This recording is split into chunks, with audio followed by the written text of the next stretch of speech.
Não vos enganeis, de Deus não se zomba, pois aquilo que o homem semear, isso também ceifará. Porque o que semeia para a sua própria carne, da carne colherá corrupção, mas o que semeia para o Espírito, do Espírito colherá a vida eterna. E não vos cansemos de fazer o bem, porque a seu tempo ceifaremos, se não desfalecermos. Por isso, enquanto tivermos oportunidade, façamos o bem a todos, mas principalmente aos da família da fé.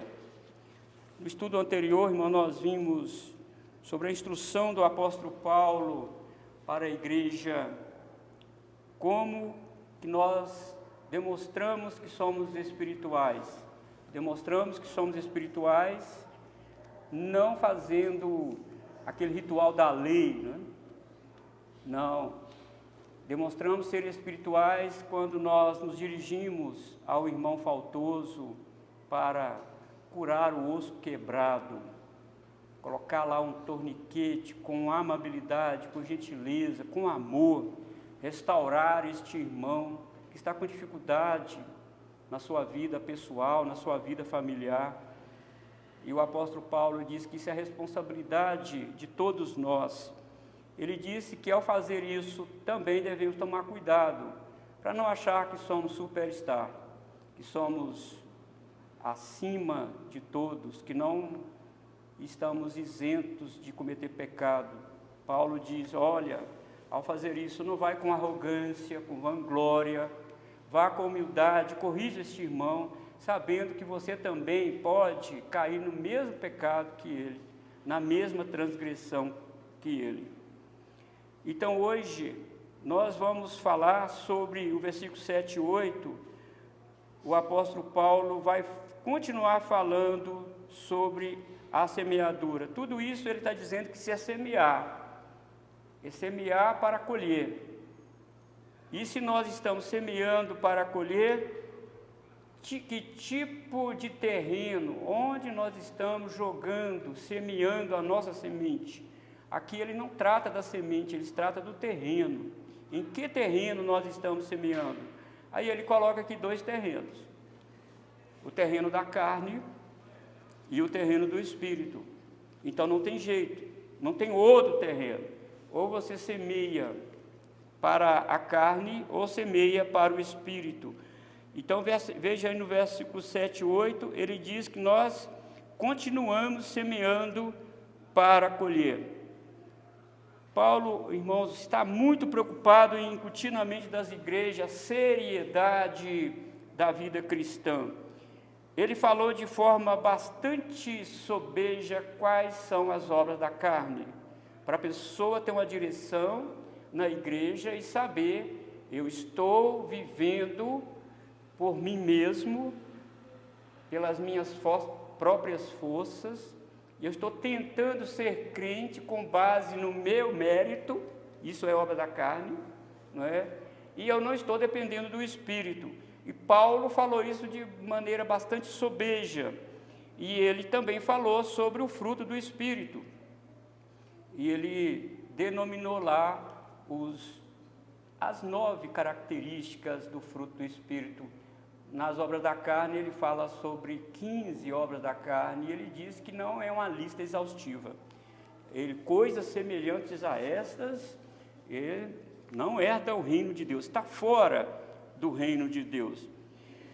Então, não podemos aqui, irmãos, perder o fluxo de ideia do apóstolo Paulo, porque nós paramos aí no versículo 6, que ele diz que ser espiritual e semear é quando a igreja dá a devida atenção ao ministro, mas aquele que está sendo instruído na palavra, faça participante de todas as coisas boas aquele que o instrui. E nós vimos aqui que a palavra grega aqui é catequese, de catequizar, de instruir. Uma igreja que tem a catequese espiritual, que tem uma instrução espiritual, é uma igreja abençoada. Então, isso aí é uma semeadura que o ministro está fazendo na igreja. Em contrapartida, Na verdade, o ministro está fazendo amando de Deus, né, em obediência a Deus. Em contrapartida, se a igreja está sendo abençoada, a igreja deve compartilhar também com ele esta bênção. Então, o apóstolo Paulo está dizendo: como que vocês estão tratando os verdadeiros apóstolos? Como que vocês lidam com verdadeiros apóstolos? Parece, irmãos, que as igrejas das regiões da Galácia, estavam dando muita atenção para os falsos mestres e pouca atenção para os apóstolos de Cristo, inclusive Paulo, né? Como que vocês estão lidando com isso? Vocês estão valorizando mais os falsos mestres ou valorizando mais os apóstolos de Cristo? Essa é uma pergunta que o apóstolo Paulo faz, e ele começa, ele não faz outra sessão, ele não começa outra sessão. Ele continua falando sobre isso, dizendo: não vos enganeis. Paulo então diz: Gálatas, não deixe ser enganado pelos falsos mestres. Não permitam que eles desviem vocês do Evangelho de Cristo. Não sejam levados cativos pela fala mansa dos falsos mestres, pelas promessas que eles dizem que vocês têm, na verdade a Bíblia diz que não têm. Cuidado, não sejam insensatos. Eles estão instruindo vocês na palavra? Não estão. Então, por que vocês estão participando das bênçãos que Deus está dando a vocês por meu intermédio e dando a eles? Cuidado, ao fazer isso, vocês estão semeando. Não cometa este erro. E ele diz: de Deus não se zomba. Deus jamais permitirá ser zombado. Deus jamais permitirá ser ridicularizado. Deus jamais permitirá ser trapaceado. Lembra de um casal na igreja primitiva, narrado em Atos 5, Ananias e Safira? Vamos compartilhar da bênção com os apóstolos, que os apóstolos nos deram. Deus abençoou a igreja, então vamos compartilhar dessa bênção, mas vamos fazer um acordo aqui. Vamos vender nossa propriedade, portanto, vamos ficar com parte e vamos fingir que o valor da propriedade era esse valor que nós estamos dando para ele. Quando Ananias entrou lá perante Pedro, estava lá, a igreja reunida, o Espírito Santo falou com Pedro. Falou: olha, por que vocês tentaram mentir ao Espírito Santo? Vocês conseguem? Irmão, não tem jeito de trapacear. E parece que o apóstolo Paulo tem isso aqui em mente, diz: de Deus não se zomba. O que aconteceu com aquele casal? Ananias morreu ali na hora, veio atrás da esposa e também ela morreu ali, ali perto dos apóstolos e da igreja. Eu não tenho dúvida de que talvez o apóstolo Paulo esteja pensando nisso ao dizer: cuidado, ao compartilhar das bênçãos, o que vocês estão fazendo, vocês estão levando isso dando todo o crédito para os falsos mestres. E isso vocês estão semeando. E também vocês estão zombando de Deus. De Deus não se zomba. E essa expressão aqui, irmãos, de Deus não se zomba, é muito mais do que uma declaração. É uma advertência pesadíssima para aqueles que acham que podem enganar a Deus e ficar sem castigo, ficar impunes. Paulo deseja, então, que essas igrejas entendam que haverá uma retribuição divina. Não tem jeito, irmãos. A nossa vida toda é semeadura. Não tem jeito de você escapar disso. O seu viver, o seu pensar, seu olhar, seu ouvir, seu agir, seu sentar, seu levantar, tudo é semeadura. Ir à igreja, não vir à igreja, negligenciar oportunidades, ser diligente, tudo isso é semeadura. Estamos semeando. A pergunta que o apóstolo Paulo faz é: qual é o terreno? Na carne ou no espírito? Para a carne ou para o espírito? Então, aqueles, diz Paulo, que semeiam na carne, como toda colheita, toda a semeadura dá fruto, Então, se vocês estão semeando na carne, colherá corrupção. Corrupção aqui é castigo eterno. Em todo o contexto do Novo Testamento, corrupção é castigo eterno. Mas se semear no Espírito, colherá vida eterna. Então, de Deus não se zomba, porque aquilo que o homem semear, isso também se fará. Aqui, irmãos, observa aí esses dois vocábulos que o apóstolo Paulo usa aí. Aquilo e isso. Aquilo. O que é aquilo? De novo, omissão. Aquilo inclui omissão da nossa parte. A ação também da nossa parte. Aquilo inclui minha motivação. O que me traz à igreja? Por que eu estou à igreja? Por que participo dos cultos na igreja? Por que eu canto? Quais são as minhas motivações? As minhas diligências? Tudo, irmãos, está incluído no aquilo. Aquilo. Se eu faço o que faço por amor, motivado por amor a Cristo, ou motivado por amor a outra coisa, o que está acontecendo com esse aquilo? Paulo diz, pois aquilo que o homem semear, isso também colherá. Quando Paulo diz, irmão, semear, ele não está falando simplesmente em jogar uma semente. Está falando de uma ação predeterminada, uma ação pensada, uma ação baseada naquilo que o seu coração se afeiçoa. E ele não está dizendo aqui também que a semente pode morrer ou não dar fruto. Não, ele está dizendo aqui que vai dar fruto. Vai dar fruto. Porque Paulo está dizendo que há uma potencialidade dentro daquela semente. E quando ela cair no solo propício, ela vai brotar. É aquilo que está na semente vai brotar. Não tem jeito, irmãos.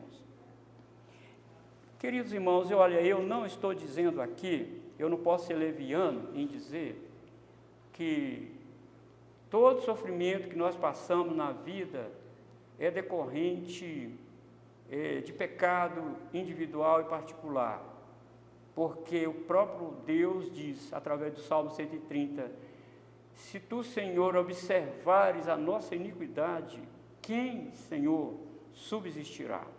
Ninguém. Mas uma coisa é, irmãos, há muitas pessoas que levam a vida espiritual de qualquer maneira, acham que podem fazer isso, estou salvo mesmo, qual é o problema? Estou salvo pela graça, e eu sou calvinista.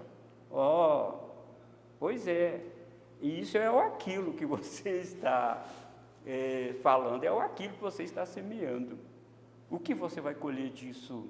Será que você nasceu do Espírito mesmo? Será que você anda no Espírito mesmo? Irmãos, isso nós precisamos pensar, porque nossa vida é um jogar semente.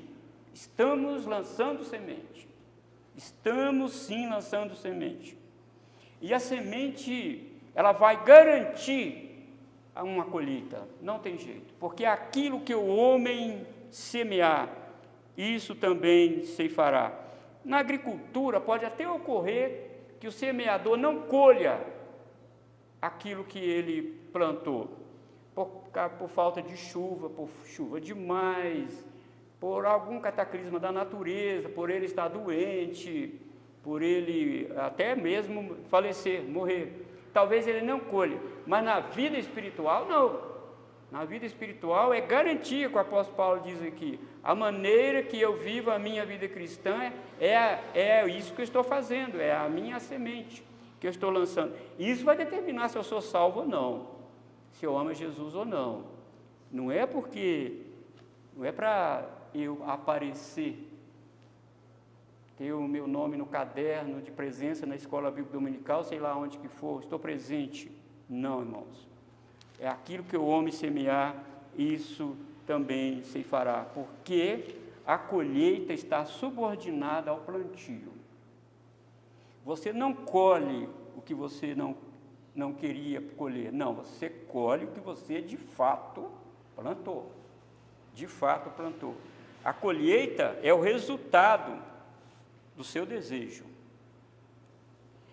Lembra que Jesus também falou sobre isso de uma forma diferente em João capítulo 3, versículo 6? Ele diz para Nicodemos que era necessário nascer de novo. Nicodemos pensou que ele teria que voltar, entrar no ventre da mãe para nascer outra vez.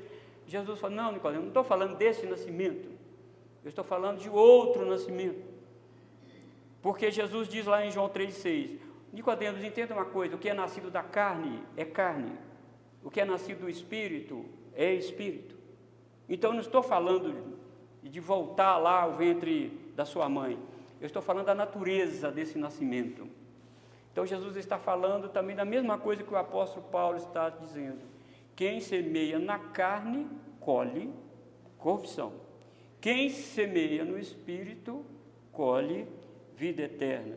E a colheita, irmãos, está subordinada à natureza da semente.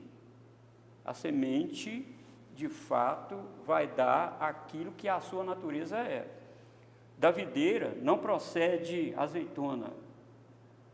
E da oliveira também não nasce uva. Ninguém nunca viu um pé de abacate produzir banana. Não. Ninguém nunca viu uma bananeira produzindo manga. Não. Você já viu também uma bananeira produzir graviola?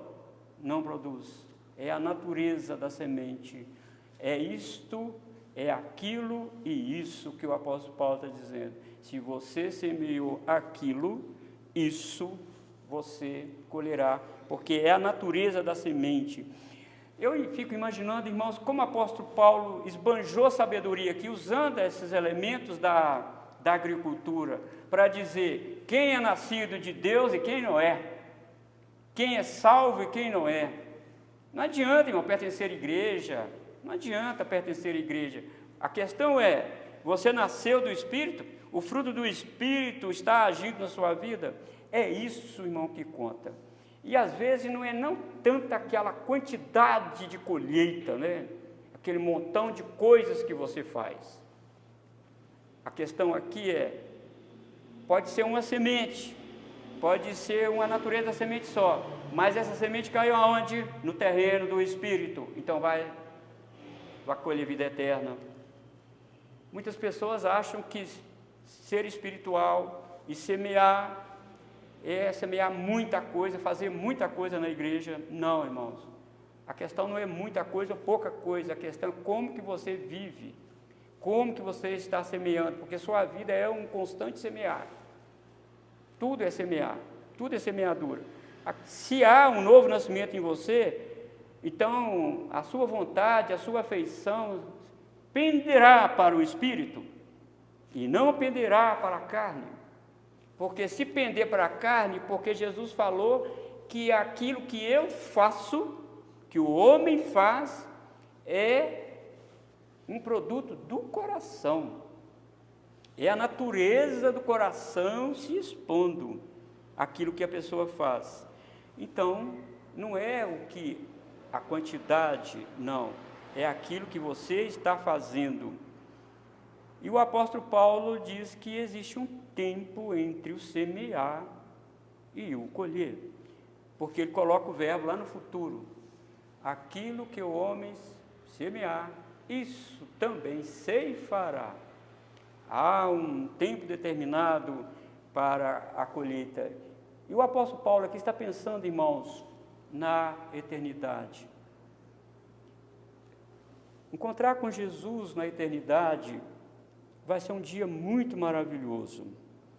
Mas a palavra de Deus também diz que vai haver muito choro e ranger de dentes também, muitos. Choro e ranger de dentes, porque as pessoas viveram para a carne, semearam para a carne. E na grande colheita, não é? Na grande colheita, essas pessoas vão se deparar com Jesus. É aqui que o apóstolo Paulo está levando a igreja da Galácia, e o Espírito Santo também nos orienta aqui, irmãos, nesta noite, não é? Vai haver uma colheita final, Lembra do que Jesus falou? Tem gente que vai todo internado lá para o céu, aqui, digamos assim, todo cheio de si, fiz um ótimo trabalho, um trabalho maravilhoso, eu fiz isso, fiz aquilo. Lembra dos obreiros que até vão ter reverência com Jesus, dizendo: olha, em teu nome Senhor, quer dizer, olha para você ver a humildade dele, no teu nome Senhor, nós expulsamos demônios, nós curamos enfermos, Senhor, nós fizemos isso. O que o Senhor vai fazer? Vocês semearam, baseado nesse texto aqui, vocês semearam na carne, para a carne.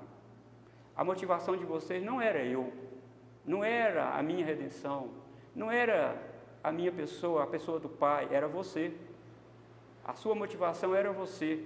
Isso é muito sério, porque aquilo que o homem semear, ele vai colher lá na frente. Não tem como nós sairmos disso, irmãos, porque esse tempo, enquanto nós estamos vivendo aqui, a nossa vinda aqui hoje à igreja, isso é o quê? Uma semeadura. Quem não veio por N motivos, eu não sei, também é uma semeadura. Só Deus sabe a semeadura que é. Só Deus sabe. Pela graça não há uma imposição. A graça não impõe. A graça trabalha o nosso coração. A graça trabalha, constrange o nosso coração. Então, tudo é semeadura, irmãos, nós fazemos. Tudo. Nosso trabalho na empresa, o nosso lidar com filhos, nosso lidar com esposa, nosso lidar com o próximo, como nós dirigimos nosso veículo, como nós agimos, o que nós olhamos, o que nós escutamos, tudo está sendo semeado constantemente. Resta dizer, isto foi para a carne ou para o espírito? Porque o que semeia para o espírito, do espírito colherá a vida eterna. É no final, irmão, que os pratos da balança serão igualados. É no final. Às vezes olhamos assim um pastor de uma igrejinha lá na roça, um exemplo, ou num bairro bem retirado. Às vezes olhamos um obreiro dentro de uma catedral bonita, toda paramentada, e às vezes não tem jeito, né, da gente fazer uma equivalência. Coitado desse obreiro aqui, não é? Andando a cavalo, um linguajar simples, e às vezes nem cursou um seminário, nem nada, tadinho. Quando chegar lá no céu, vai ser pura palha. Cuidado com isso, porque a questão não é essa. A questão é essa. Quem semeou aonde? O que esse obreiro da catedral semeou? Em que lugar? Na carne ou no espírito? E este pastor ou este irmão, um diácono, um presbítero, talvez que não tenha uma cultura elevada, fala errado, etc. Não estou dizendo que está certo falar errado, porque falar errado está errado, não é? Mas, irmãos, mas só que nós julgamos isso com base no cabedal cultural dele. Mas aqui não é isso. Aqui é todo mundo semeando. Aquele reverendo da catedral ou aquele pastor que está lá numa igreja do interior. Todos eles estão semeando. Aquele irmão que senta lá no canto da igreja, aquela irmã também que senta lá. Irmão, nós olhamos essas coisas, parece que nós queremos aquilatar as coisas, equilibrar as coisas. Não, irmão, isso é lá no final. Os pratos da balança serão equânime ali com Jesus. É ali, que Jesus é que vai fazer exatamente isso. Semeou no espírito ou semeou na carne? Mas os versículos 9 e 10, se os versículos 7 e 8 diz, semeia para colher, os versículos 9 e 10 diz, semeando com perseverança. semeando com perseverança, e não nos cansemos de fazer o bem, porque a seu tempo ceifaremos, se não desfalecermos. Irmãos, fazer o bem é fácil, não é difícil fazer o bem. O mais difícil é continuar fazendo o bem. Observe um agricultor, todo ano ara a terra, acerta a terra e planta. Aquele ano não chove e ele tem uma colheita pífima, que mal dá para a sua família. Qual é a motivação dele para o ano que vem? Se ele colheu muito este ano, a motivação dele será bem maior para o ano que vem, mas se ele não colheu quase nada. Sabe de uma coisa? Eu acho que vou mexer com outra coisa, não vou plantar. Às vezes, irmãos, acontece isso conosco. Trabalhamos para o Senhor, trabalhamos, fazemos o bem, e parece que a gente não recebe os elogios que a gente gostaria de obter, os elogios. Às vezes o conselho da igreja não vê, às vezes o diácono da igreja também não vê, às vezes ninguém vê. E isso pode levar a um desânimo. Principalmente quando nós estamos fazendo bem ao irmão, curando o osso quebrado dele, e ele ainda acha ruim com você. Ele acha que você tem a mão pesada, ele acha que você não foi muito amável com ele. Você está fazendo bem.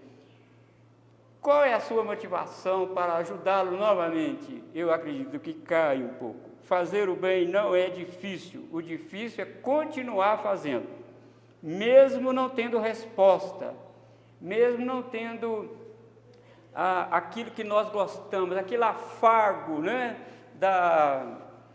do elogio. É fácil para o pastor pregar, principalmente em outras igrejas presbiterianas, muitos pastores têm o costume de ir lá para a porta, cumprimentar os irmãos e tal. Eu não tenho tal costume, e receio que não vou adotar isso, porque é fácil para mim ir lá para a porta, o irmão chegar e dizer: palavra abençoada, pastor, abençoou muito a minha vida. Mas se o irmão, que eu acho que ele não gostou da mensagem, passar direto, não falar nada, ou se ele falar assim, entendi nada que você falou, o que vai acontecer com o meu coração? Não é? Não vem falar que você não sente, que sente. Então, o apóstolo Paulo diz: vamos continuar semeando, fazendo bem, com perseverança, e não nos cansemos de fazer o bem, porque a seu tempo ceifaremos, se não desfalecer. Aqui ele está de novo usando um exemplo da agricultura. O lavrador semeia, colhe, mas se ele olhar o tempo e dizer: não vou arar a terra coisa nenhuma, não vou plantar nada, porque o ano passado foi ruim, e eu estou olhando o céu, eu sei fazer algumas leituras também, não vai dar em nada, eu não vou plantar nada esse ano não, vou dormir até tarde, não vou fazer nada. O que vai acontecer com esse lavrador? Ele não vai colher. E o apóstolo Paulo pega esse exemplo lá da agricultura e diz: Igreja da Galáxia, Igreja de Guanabara, não nos cansemos de fazer o bem, porque a seu tempo ceifaremos, se não desfalecer. Se não desfalecer. Por isso, diz Paulo, enquanto tivermos oportunidade, façamos o bem a todos. Qual é a oportunidade? A oportunidade aqui é o tempo que nós temos. O que o apóstolo Paulo está pensando ao dizer enquanto tivermos oportunidade? Porque todos nós aqui vamos morrer. Todos nós. A oportunidade que o apóstolo Paulo está dizendo aqui é estar vivo. Enquanto você está vivo, semeia. Porque as cortinas para você vão fechar. E aí já não tem jeito de semear mais. Aí agora é esperar a colheita, né? Oh, irmãos, é muito bom você olhar, ter esse fluxo de ideias do apóstolo Paulo, quando ele coloca isso para nós de uma maneira muito clara, usando exemplos da agricultura, dizendo que nós devemos viver a vida cristã assim. Às vezes dá desânimo, às vezes podemos ser irmãos, atacados ou contaminados com o germe do desânimo. Fazemos e não tem tantos resultados, não é? Às vezes queremos inventar moda. Se nós inventamos moda para dar resultado, isso também é semeadura. Mas se continuarmos com o Evangelho, pregando o Evangelho, isso também é semeadura. É no final, enquanto tivermos oportunidade, enquanto estivermos vivos, enquanto a eternidade ainda não chegou, vamos semear, vamos fazer o bem a todos. Não é só da igreja, mas lá fora também, porque ele coloca aqui um qualificativo, não é? Ele diz: façamos o bem a todos, mas principalmente aos da família da fé. A prioridade é quem aqui, irmãos? Aqui é um grande puxão de orelha nesses ativistas religiosos, né? Eu louvo a ação desses irmãos que saem por aí, dando marmita, dando comida, dando... Ok, não tem problema nenhum isso.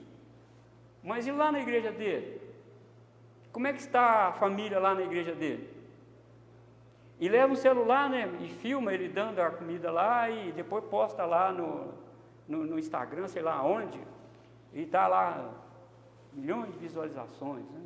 Fiz a obra do Senhor. Isso também é semeadura. Qual é a motivação? A questão é, façamos o bem a todos. Isso fica claro aqui, irmãos, todos, mas priorizando a família da fé. É exatamente olhando a família da fé que precisa de ajuda, de um aperto de mão, de um sorriso, de uma palavra de ânimo, ou até mesmo de roupa, sei lá de quê, de alimento, até mesmo isso, não é? A gente importar com o irmão, aquele irmão que está sumido da igreja, você passar uma mensagem para ele: olha, eu não vi você domingo na igreja. Isso também é fazer o bem, isso também é semeadura, não é? Não é deixar só para a liderança da igreja, para os diáconos. Todos nós precisamos fazer o bem a todos da família da fé, não é?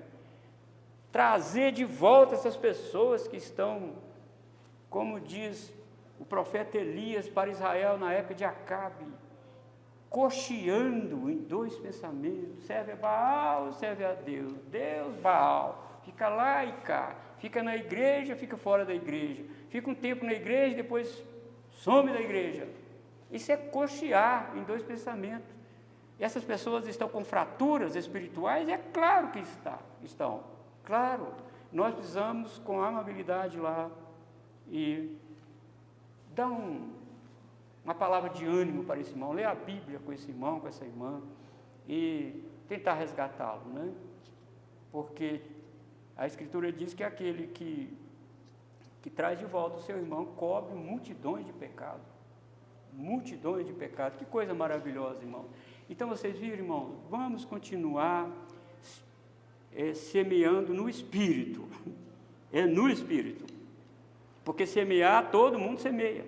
Todo mundo semeia, mas se é no Espírito ou na carne, lá na eternidade nós vamos saber.